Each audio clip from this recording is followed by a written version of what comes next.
Disney Vibes Podcast, talking insider tips, tricks, and pixie dust. For the most magical place on Earth, here's Andrew and Heather. Welcome to episode 27 of the Disney Vibes Podcast.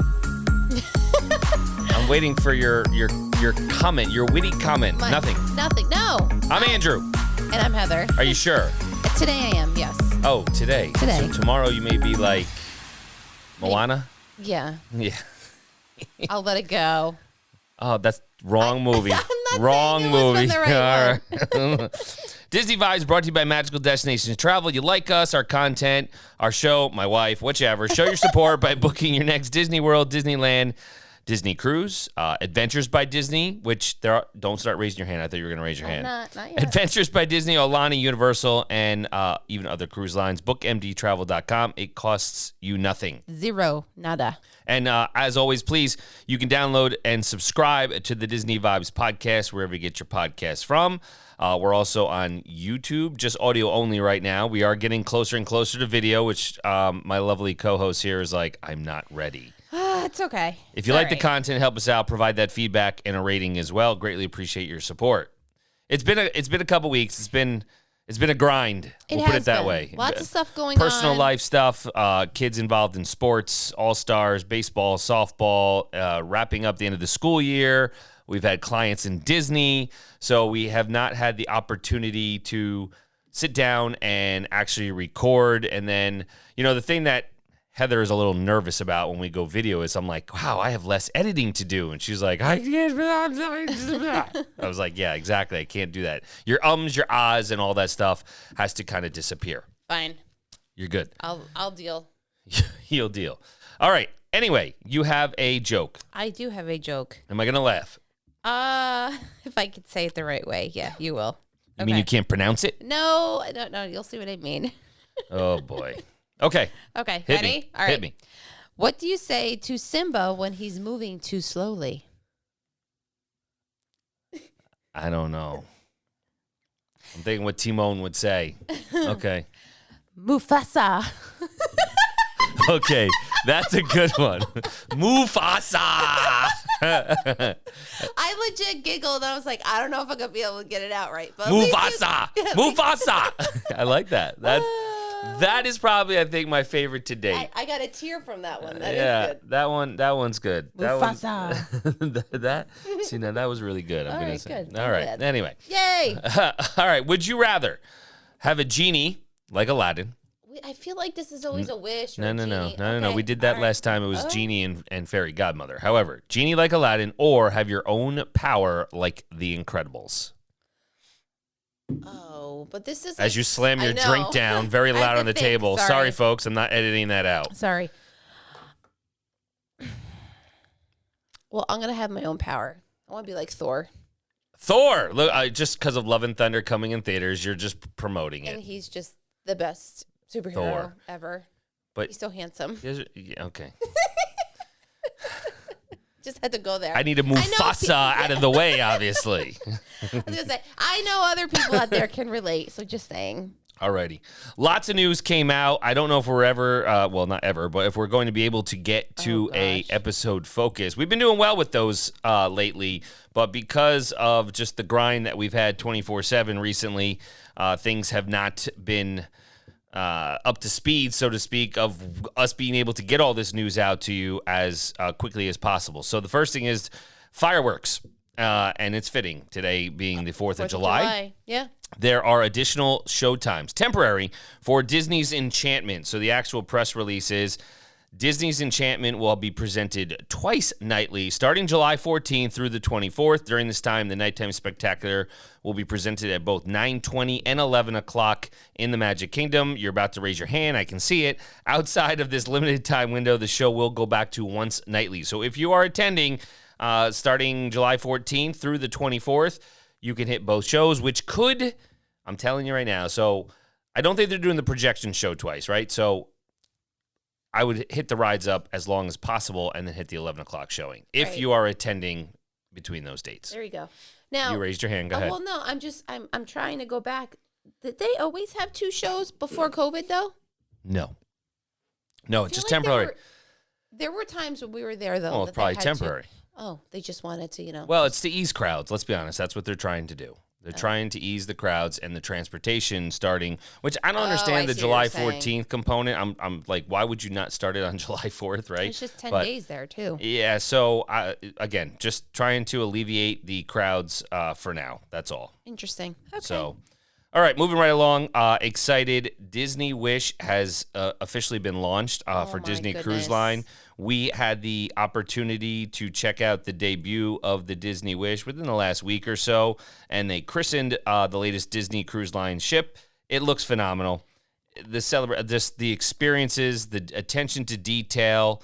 They have Disney, Pixar, Marvel, and Star Wars all on there. I don't know. We'll eventually get there. We will, 100%. The big thing is current health regulations are preventing certain people who may want to attend be able to attend. Now, don't get me wrong, the Wish is booked out. They had to push back the inaugural sailing and everything, but they are just full force out of Port Canaveral going ahead, and we will eventually get on the Wish. I mean, any Disney cruise line is great. We've been on the Fantasy. We've been looking at other ones. But the Wish is something that is definitely on our wish list. How you like that, huh? Oh, there you go. Very true. But they do have the features on the Wish, such as the Aquamouse, and then they have the first ever Disney attraction at sea. They have dining adventures themed to Frozen and Marvel, which we've never had. No. So like Ant-Man and Wasp, saw. Yep. So that's going to be cool. And you have Pym's Factory in the dining room. Remember Dr. Pym from Ant-Man and Wasp? Oh, yes. Thank you. I had to connect the dots for there. No, you did. There's an immersive lounge set in Star Wars Galaxy. Mm-hmm. Real-life Wonderland for kids at the Oceaneer Club. There's so much going on this ship. I can't wait. We'll get there for sure. And then even with clients, looking into booking either there or any other trip. Any Disney cruise. Exactly. All the 2023 is open. Now is the time to do it. Just, again, for your reservations, Disneyland or Disney World, etc., $200 deposit. Adventures by Disney and everything else, a little bit more.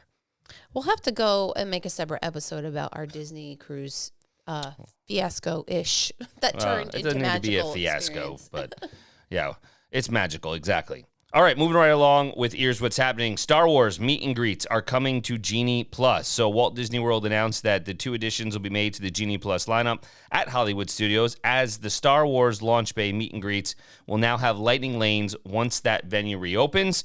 It's basically going to be sometime in the summer. We're not exactly sure date-wise what they are going to do completely, but it's getting closer. So the character meet and greets have been coming back more and more. However, it is nice that on Genie Plus that the Star Wars Launch Bay will be there. And I believe the date, as long as they don't push it back, will be July 17th. So that's when Launch Bay at Hollywood Studios will reopen, and they will have the meet and greets, which, if I remember correctly, it will be Chewbacca. Yes, Chewbacca. BB-8. Okay. And Kylo Ren. All right. I don't think it's Darth. No. Well, Encounter with Darth Vader begins. It could be Darth. On the 17th as well. Yeah. So it depends. So it is Darth Vader, BB-8. I don't think R2-D2's in there. Obviously, the Stormtroopers are walking around. And then obviously Chewbacca is the big one as well. So Genie Plus for that, if you are a big Star Wars fan and you're not in Galaxy's Edge meeting these characters, you can head over to Launch Bay and just get your Genie Plus reservation for these. There you go.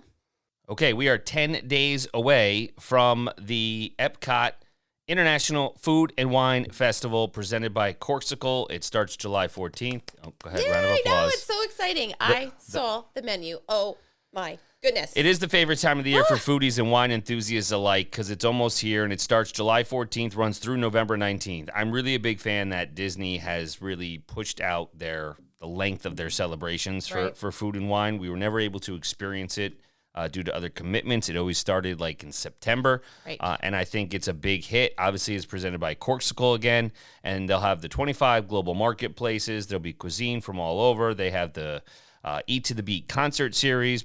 That's going on through the park. They're going to have the Remy's Ratatouille Hide and Squeak scavenger hunt for the kids throughout the park as well, and then they also have all kinds of food. Now, Heather talked about she's excited about the menu. But they have a ton. They do. No, the one thing that, everything looks phenomenal, but the one thing that really made me get excited was they have a French fry bar. I haven't seen that yet. Oh, my gosh. Where was that? Do you remember? Oh, I don't remember, but they still have the macaroni and cheese bar. So that goes right together. And keep walking around Epcot a lot to work that off. I will find it. Just give me one. That's fine. So a couple things they have. They have Shimmering Sips. That'll be by Port of Entry. And they have Earth Eats, hosted by Impossible near the Port of Entry. So those plant-based things. Impossible Burger Sliders with a wasabi cream and spicy slaw. They have Impossible Meatballs with herb polenta, rustic puttanesca sauce. There you go. And basil pesto. Yes, raise your hand. I found it. Okay. So it is the Fry Basket, and it's near Test Track. Oh, nice. Okay. All right. And they're gluten-free, plant-based friendly. Well, obviously plant-based, but gluten-free, so that's great for Sophia. And you have sea salt and malt vinegar fries. Then you have barbecue bacon fries with smoked aioli. You know how to say it. Aioli. Yes, that too. And sweet potato casserole fries with candied pecans, toasted marshmallow cream, and caramel whiskey. Oh, so you watch the socials because clearly that's what she's getting. Oh, I'm going the first day and going right for it. I love fries, friends. Yeah. My favorite. Hawaii will be there. The Hawaii booth is not opening until August 11th. But here's what they have that I thought was kind of cool is they have a Kahlua pork slider with sweet and sour Dole, pineapple chutney, and spicy mayonnaise. So that's kind of just, everybody Dole Whip. In it? Kahlua pork slider, yeah. Wow. Yeah. I love pork sliders too. And of course, they have all the alcoholic beverages right. as well. So Hawaii, Australia's got a lot. They have the refreshment port by Canada, which has the maple cheesecake with whipped maple bourbon cheese and candied pecans. Canada's obviously got that cheddar and bacon soup we've talked about in the past. Appleseed Orchard will be in Canada as well. I think they've added more booths, honestly, looking at this list. Seems like a lot more. They got Ireland. We'll have some Brazil, Belgium, Morocco. We'll have, obviously, their sangria. Greece has, they always had a good thing, Greece as well. Hops and Barley and the American Adventure has, the crab sliders and carrot cake. And Spain, Germany, the Alps near Germany. Oh, wow. Kenya. You said that very excited. I did. India, the Swanky Saucy Swine, which will be near Disney Traders. The Noodle Exchange, right? Yeah. That's opening up August 11th. Brewing. This looks awesome. Wing, not brewing, brewing. So lots of wings, yeah. If you like wings, crispy Brussels sprouts with buffalo sauce. Yum and yum. Yeah, so they have a lot of there. And then here's my fries. There's your fry basket. Flavors from Fire, which is near Test Track as well. Corned beef. So here's the thing with food and wine. If you are attending anything from July 14th through November, I don't know if you really need, you may need, but I don't know if you fully need a sit-down reservation in Epcot. Well, right. I understand people want to cool down and sit, and maybe their kids need that. I get it. But with all this food options, it's like a quick serve on the go. I don't know if you need that table service restaurant. I think it just depends on what you're looking for. You're looking to just really sit back and enjoy. Agreed. Like you said, it has to be a discussion that, all right, what is our game plan? Do we just want to, walk around? And that's something that we did.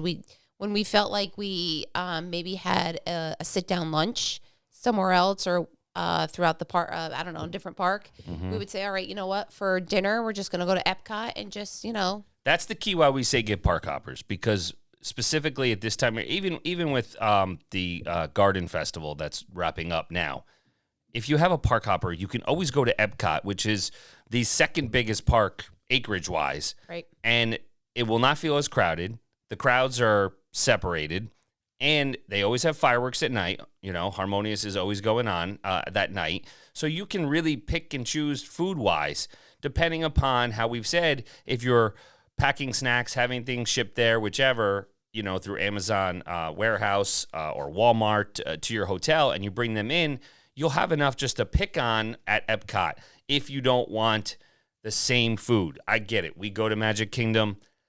You can have a hot dog at Casey's. Yeah, and that's a classic. That's something we always do. Right. Best restaurants, we Be Our Guest is great, but it's also now a signature dining. So for me, the value for our kids' experience at that price point is not worth it. The rest of them, Cosmic Rays, the Tonys, Crystal the Plaza, Palace. like I get the experience. If you want to sit, the Plaza, we ate there last year. They had a good wedge salad. We'll give them that, right? But the food's just not there for me at Magic Kingdom. That's what I'm trying to say. If you're a foodie, and I don't need the same cheeseburger and fries that I'm going to get all the time. I don't need that Tony's, spaghetti and meatballs. I'm not Lady and Tramping it up with Heather. I love my wife, but I'm sorry. I'm not doing that. Right. She's the lady and I'm the tramp, clearly. But we've eaten there. We've done it. Right. Got it. Cool. We've experienced it. But that's not something I'm going to be getting up at 6:45 or 5:45 in the morning to book 60 days out for my dining reservations. It's not going to be Tony's. And just jump on the monorail and go. So if you're at Magic Kingdom, it's fine. Jump on the monorail and go. And I think the other thing, and this is another whole episode, I get it, is knowing good restaurants, and I understand it's kind of an inconvenience, but knowing good restaurants at the resorts is monumental because there are some excellent experiences at these resorts. Yeah, that's something that if we've encountered with people who, want to start booking their dining reservations, and it's almost like a foreign concept because you don't associate going to the parks. No, you eat in the parks. It's convenience. Right. Mobile ordering. Yep. I get it. It's convenience. Totally get that. Food and wine's totally something different. Even if food and wine wasn't happening with all this food and wine and everything, okay? We are responsible parents, even though I keep saying food and wine and beverages. Epcot World Showcase has a ton of restaurants. If you just, and I get it, kids are picky. Heather's picky with certain food, okay? They just have so much to offer in the form of restaurants. And in the front of the park, not in World Showcase, they have those pavilion type ones, but where they're buffet, like Sophia, it's the Sunshine Cafe. She loves that place. Loves that. Fair enough. She feels comfortable there. We get it. But all these other ones, in Mexico, in Spain, right, in Morocco, Coral Reef. Well, Coral Reef's not in the World Showcase. That's near Nemo. That's in the Seas Pavilion now, even though it's getting revamped. Okay. And reimagined. And then obviously they have in Canada. And they have Rose and Crown in England. They have all these pubs and restaurants. And then the quick serves. I mean, we always go to Mexico. We're going right this year. We're going to go right. We read left to right. We're going right. Forget it. But, in general, if you have a park hopper, go out the back entrance. Go to the boardwalk. There are some excellent Beaches and Cream, which is at Beach Club. Excellent. Trattoria Al Forno, which is on the boardwalk. Excellent. So I know I just went off on a tangent. Sorry. Off the rails. Come back off the rails. Anyways. That's why we recommend Park Hopper, because of the food at Epcot. And the resorts restaurants, that's something that we can, and your agent can definitely help you with. There are multiple ways to get to it depending upon where you want to go. A lot of people know about Ohana, and it's very hard to get the reservation, but the food is worth it. Right. Even the breakfast, they say, is great. Yes, we have people rave about it. And again, it's Tango toast. So... yeah. It's not just because of the food, but it does really help if you want to experience more than what the parks have to offer. Right. It's vacation. Much more than that. It's vacation. Right. Exactly. I mean, I would definitely recommend that. So definitely check out Food and Wine. Heather's going to post all of this information. I am. I'm just trying to figure out how, but I will for sure. Copy paste it, whichever. Right. Okay. Couple other things that we wanted to touch upon. I'm skipping around, Heather. Yeah, I'm going to the bottom right now. Okay.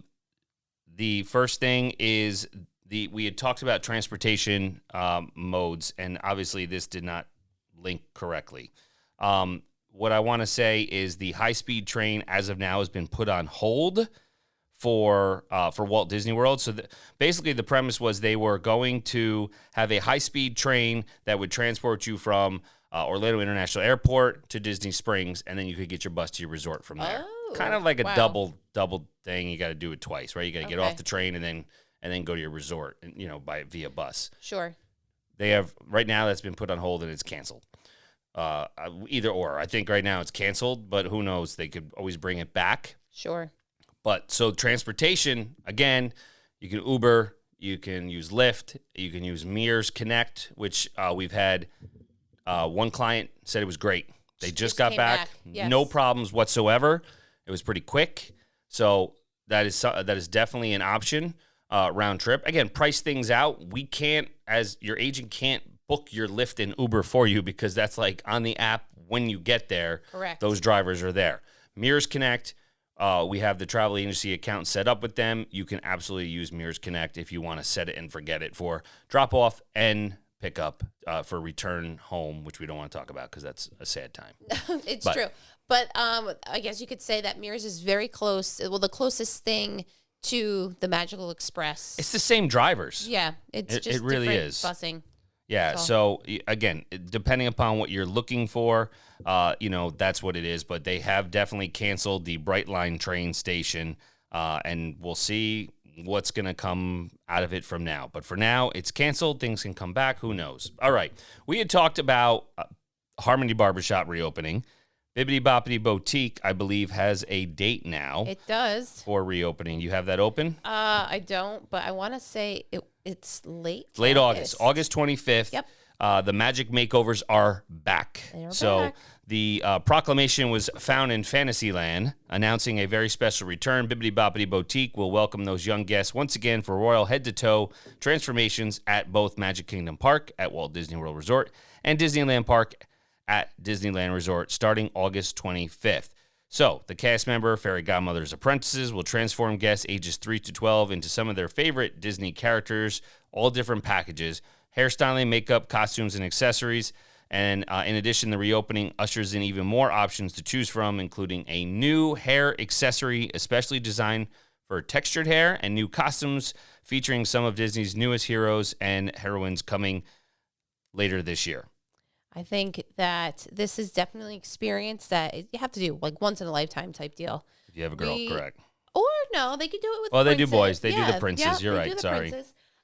And we did it when we were on the cruise. We did. So it's back on the cruise ships as well. So it was easier to because every other time we've tried, we thought Sophia was too young, or it was just always booked. We just never were able to get that. So it's very popular. It's definitely an experience. I want to say that there is like an adult version of this in Disney Springs. There used to be. I have to double check. I don't know if it's reopened, but yeah. I'm like 99% sure there was one. I just don't know if it's still, because, I did look at that at one point. Okay. All right. So I'm going to go on to some frustrating news. Oh, my. Okay. For myself, and here's my rant. I'm going to be quick. Yes. So just recently, the Walt Disney Company has extended CEO Bob Chapek's contract for 3 more years. They announced on June 28th. Now, I don't know why. Okay, so the actual chairman announced that Disney was dealt a tough hand by the pandemic, yet with Bob at the helm, our businesses from parks to streaming not only weathered the storm, but emerged in a position of strength. So in this important time of growth and transformation, the board is committed to keeping Disney on the successful path it is on today, and Bob's leadership is key to achieving that goal. Bob is the right leader at the right time for the Walt Disney World Company, and the board has full confidence in him and his leadership team. That's a bunch of crap. Okay. Let's just look at the stock price. We are stockholders. Yes, you we are are. not making money for your stockholders. The board of directors, in my opinion, has kind of failed. He has not done great leadership. He has not been a steward of leadership. It's well documented in all the major newspapers across the U.S. about his riff with Bob Iger. Let's see what happens.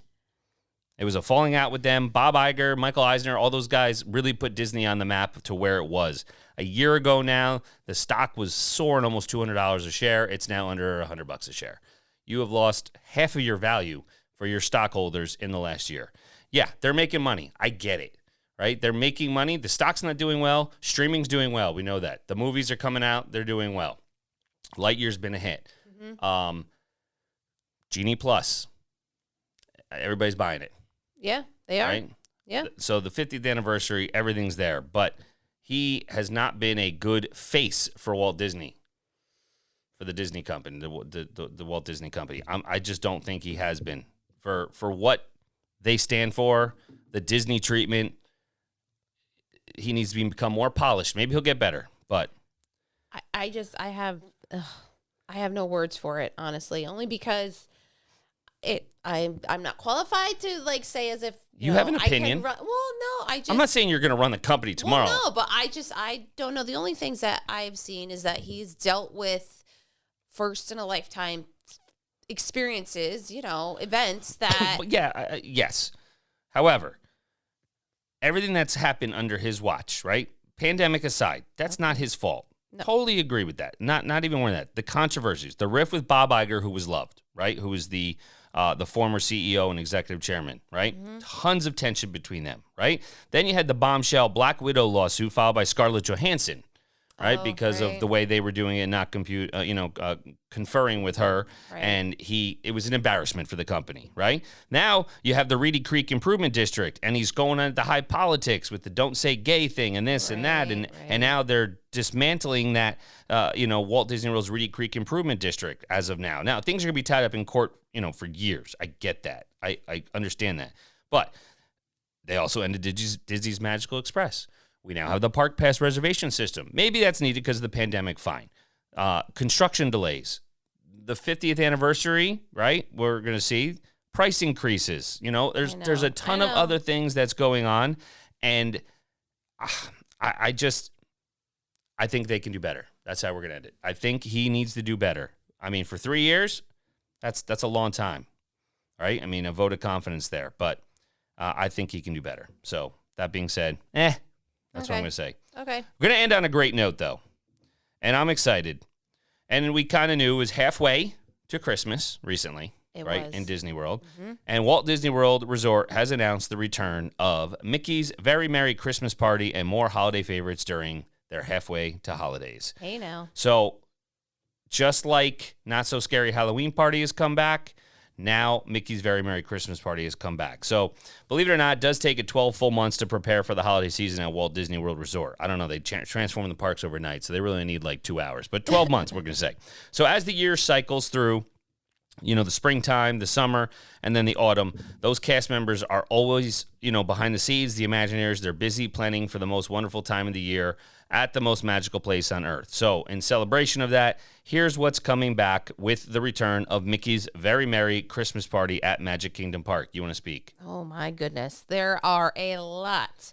So, if you were to go between select nights from November 8th to December 22nd. 24 nights. That's all they're doing. I think they do the Halloween party more. I'm going to be honest with you. Because it's almost... If they start the Halloween party, I think it was like August 10th or so, or 9th, around there, right? 8th, somewhere, whatever, mid-August. Right. They have 2.5 months. Here, they have a month and a half. Yeah. Essentially. Not even like they end before Christmas. Halloween, the Not So Scary Halloween party goes pretty much to November 1st. So they transform everything within a week because this one kicks off November 8th. Anyways, I'm sorry to interrupt. No, it's okay. 24 nights. 24 nights, and this is a separate ticket. Right. That's the key. And then you'll be able to, join Mickey and his pals at the Cinderella Castle stage for an ultimate must-watch Christmas extravaganza. You can also see, with the famous flying reindeer leading the way, Santa will join Mickey and his friends in the must-see Mickey's Once Upon a Christmas Time parade as it makes its way through the park. Speaking of Santa Claus, he isn't the only one who likes cookies during the holidays. Partygoers can indulge in complimentary cookies and hot cocoa at stations throughout Magic Kingdom. Yep, that's part of the I love it. Yep. Cosmic Rays Starlight Cafe becomes the coolest place to get down when... Oh, Heather wants to dance. They have an intergalactic dance party, yes. Then the North Pole for an intergalactic dance party. And Minnie Mouse, they do have the Minnie's Wonderful Christmas Time fireworks, which is the castle projections, fireworks, and obviously all to seasonal songs. And then we can also, Magic Kingdom attractions will get a special dose of Yuletide cheer. Holiday Magic will once again transform the Jungle Cruise into a Jingle Cruise. Oh, nice. That's fun. And an exclusive treat for the event attendees, Space Mountain, Tomorrowland, Speedway, Monsters, Inc., Laugh Floor, and Mad Tea Party will receive a holiday makeover. Right, so they have to do all this within a week before the first show. Yeah, and then they leave it up for those things. Right. But so that's just a few of the things that are going on during Mickey's Very Merry Christmas Party. Now, the big thing is, like Heather mentioned, is it is a separated ticketed event. So maybe you want to buy one less day if you're attending at this time for park tickets, and then buy this separate ticketed event. Maybe you do that a pool day, Disney Springs, whatever it may be. Or maybe you just want to go to Epcot in the morning and here in the afternoon. Right. The dates are, right, November 8th through December 22nd. There are multiple dates, 24 total. Booking does start, and their tickets range in prices from $149 to $199 plus tax. Now, it did go up a little bit since they had it a couple years ago, but I don't know. I mean, they transform everything. They transform the Hollywood Tower. It looks like a bunch of presents. You know, obviously Santa Claus is there. They have the carolers, right, in Epcot. Beautiful. Yeah. You know, so there's a lot going on, you know, for this. Guardians of the Galaxy is not going to have its classic hits. It's going to have seasonal jams at Epcot. The PhotoPass photographers there. If you are going during Christmas time or the holiday season from November 8th through Christmas, it's something that you may want to consider. That's all I'm going to say. You know, if you're into it, if you're into the holidays, I think you have to experience it once to really understand why it is what it is. And that's why there's many people excited that the Merry Christmas Party, Mickey's Very Merry Christmas Party, is back, along with all those other holiday favorites. Another sign to return to normalcy. That's it. So, all right, we are going to wrap up this episode. That was a lot of news. We will be back soon. We have a couple things. Obviously, Heather wants to talk about Disney Cruise Line, which is something that we can talk about. We can talk also about more park hopping and strategy tips for Genie Plus. I know that's something we want to talk about. And just to mention, some of our clients who were just there as we wrap things up, they did just say, right, that early entry was key. They got on a lot of rides where they didn't have to pay, or they got virtual queues. So we were right. Yeah. For a change. Yep. We're right. All right, Heather. Not for a change. All right, so be sure to check out our website at bookmdtravel.com. Through our website, you can also access the show notes from today's show. I will get them up shortly. And then you can check us out on our Instagram at Magical Destinations Travel Co., Facebook, Magical Destinations Travel, and Twitter, Magical Dest Trav. All right, till next time. It will not be that long, we promise. Let the Disney vibes flow. Find Disney vibes for all your vacation needs on the web at bookmdtravel.com.